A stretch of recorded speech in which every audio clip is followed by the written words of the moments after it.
என்னடா பொட்டுக்கலை வச்சு பண்றேன் அப்படின்னு பாக்குறீங்களா? பொட்டுக்கலை வச்சு என்ன காமிக்கிறேன்னு பாக்குறீங்களா? பார்த்தனே தெரிஞ்சிருப்பீங்க. ஆமாங்க, பொட்டுக்கலை வச்சு ஒரு சிம்பிளான ஸ்வீட் தான் இது. பாத்தீங்கன்னா மேக்சிமம் எல்லாருக்குமே தெரிஞ்சிருக்கிற ஒரு ஸ்வீட் தான். நம்ம என்ன பண்ணுவோம், வீட்டுல அம்மா எதுவும் இல்லைன்னா அம்மாட்ட ஏதாவது அட்லீஸ்ட் பொட்டுக்கலை சர்க்கரையாவது கொடுமா அப்படின்னு சொல்லுவோம். அட்லீஸ்ட் நம்ம இதை வந்து சாமிக்கு பிரசாதமா கூட வைப்போம். அந்த இதை வந்து நம்ம ஒரு சின்ன ஒரு டிப்பு போட்டு ரிச்சா பண்றது எப்படிங்கறது உங்களுக்கு காட்டுறேன். இது வந்து பாத்தீங்கன்னா புரோட்டீன்ஸ் இருக்கு. இது வந்து ரொம்ப நல்லதுன்னு நிறைய பேர் சொல்லுவாங்க. ஏன் நம்ம அம்மாக்களே இதை கூட சத்து மாவுலாம் போட்டு அரைச்சு நம்ம பார்த்துருப்போம். அதை வந்து ஸ்வீட்டா பண்ணி கொடுக்கலாம் அப்படின்னுக்காக தான் யோசிக்கிறேன். இது பாத்தீங்கன்னா நான் ராகி லட்டும் போட்டிருக்கேன். அப்புறம் இதுல பாத்தீங்கன்னா கடலை வச்சு வெறும் கிரவுண்ட் நட்ஸ் மட்டும் வச்சு போடுறதையும் போட்டிருக்கேன்.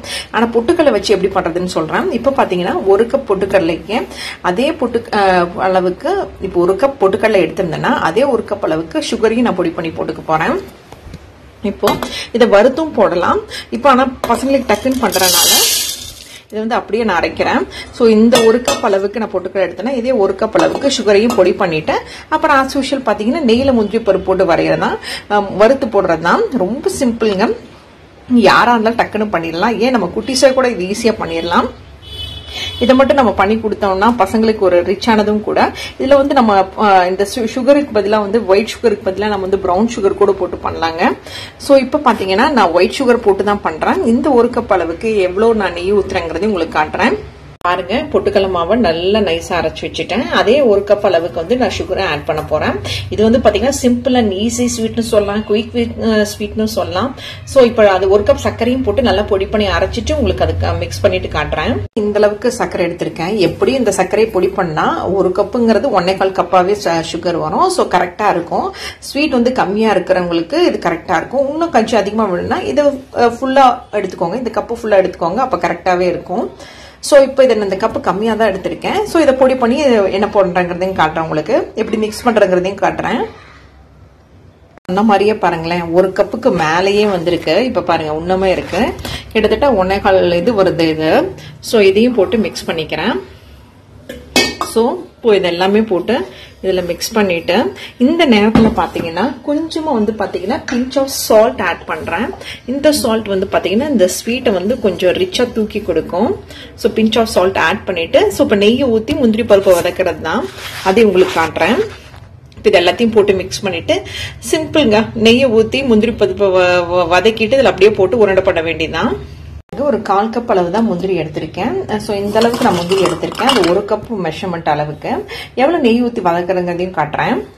இதுக்கு இந்த மாதிரி ஒரு சின்ன கரண்டியில நான் 2 டேபிள் ஸ்பூன், இந்த அளவு மணலா நெய்ன்னு சொல்லுவாங்கல்ல, அந்த மாதிரி 2 டேபிள் ஸ்பூன் அளவுக்கு நான் வந்து பெரிய டேபிள் ஸ்பூன் அளவுக்கு நான் வந்து நெய் எடுத்திருக்கேன். அவ்வளவுதாங்க. இதுக்கு இந்த 1 கப் மெஷர்மெண்ட்டுக்கு பாத்தீங்கன்னா கிட்டத்தட்ட பாத்தீங்கன்னா ஒரே கப் அளவு, அதே கப் அளவு சுகர், ஒரு 1/4 கப் அளவுக்கு வந்து பாத்தீங்கன்னா முந்திரி பருப்பு தேவையான அளவு, அப்புறம் நெய் வந்து ஒரு 2 டேபிள் ஸ்பூன்.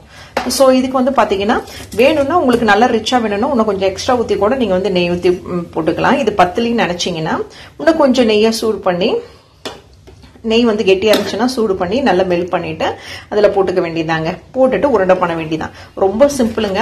இந்த சிம்பிள் அண்ட் குயிக் ஈஸி ஸ்வீட்டை நீங்களும் ட்ரை பண்ணி பாருங்க.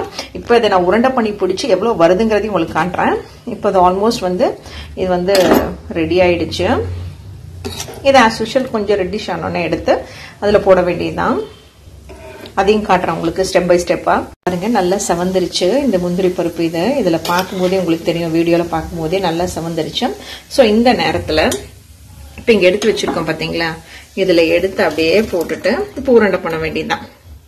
இப்போ இதை நல்லா மிக்ஸ் பண்ணிட்டு நான் உருண்டை பண்ணிட்டு உங்களுக்கு காட்டுறேன் எப்படி வந்திருக்குன்னு. நெய்யில ஒட்டி இருக்கிறதுல வந்து கொஞ்சமா இந்த மாதிரி மாவு போட்டுக்கோங்க. இந்த மாதிரி மாவு போட்டுட்டு இந்த மாதிரி மிக்ஸ் பண்ணிட்டு திரும்ப போட்டீங்கன்னா அந்த நெய்யில ஒட்டி இருக்கிறது எல்லாமே ஈஸியாவும் வந்துடும். நமக்கு இதை கழுவி வைக்கிறது ரொம்ப ஈஸிங்க. சோ இந்த மாதிரி ட்ரை பண்ணி பாருங்களேன். சோ இப்ப இது எல்லாத்தையும் மிக்ஸ் பண்ணிட்டு உங்களுக்கு உருண்டை பண்ணி காட்டுறேன். பாருங்க நம்ம கைக்கு எவ்வளவு உருண்டை பண்றதுக்கு வருவோ அந்த அளவுக்கு வந்து நாங்க இது பண்ணிக்கலாம். இதுல வந்து முந்திரி பருப்பு மட்டும் இல்லைங்க, வேணும்னா முந்திரிக்கு பதிலா பாதாம் பிஸ்தாவை கூட போட்டுக்கலாம். இல்லைன்னா எல்லாத்தையும் சேர்ந்து குட்டி குட்டியா இது பண்ணி பொடி பண்ணி வச்சு கூட நெய்ல வறுத்து போட்டுக்கலாம். இப்ப சூப்பரா ஃபர்ஸ்ட் லட்டு ரெடி ஆயிடுச்சு. இதுல இப்ப எவ்வளவு லட்டு வருது இந்த ஒரு கப் மெஷர்மெண்ட்டுக்குன்னு சொல்றேன். அதுக்கு முன்னாடி இதை டேஸ்ட் பண்ணி பாக்கணுங்க. இது எப்படி மந்த்லி ஒன்ஸ் பண்ணிடுவேன். இப்ப எப்படி வருதுன்னு நான் சொல்றேன். எப்படி வந்திருக்குன்னு டேஸ்ட் பண்ணி பார்க்கலாம்.